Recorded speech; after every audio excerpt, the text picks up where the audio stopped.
ഇന്നത്തെ ടോപ്പിക്ക് അഹങ്കാരമാണ്. പലപ്പോഴും പലരും പറയുന്നത് കേട്ടിട്ടില്ലേ, അയാൾ ഭയങ്കര അഹങ്കാരിയാണ്, അവൾ ഭയങ്കര അഹങ്കാരിയാണ്. ഈ അഹങ്കാരം അത്ര മോശപ്പെട്ട വികാരമാണോ? അല്ല. അഹങ്കാരത്തിൻ്റെ ഏറ്റവും നല്ലൊരു എക്സാമ്പിളാണ് ബൈബിളിലുള്ളത്. I am that I am.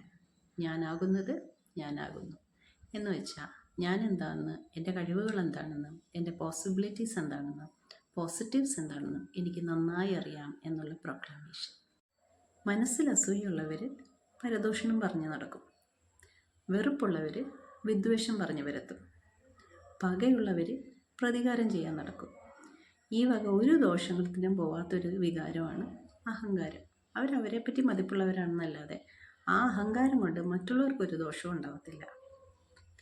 So next time somebody comes and tells you that person is arrogant, you just say there is no harm in it.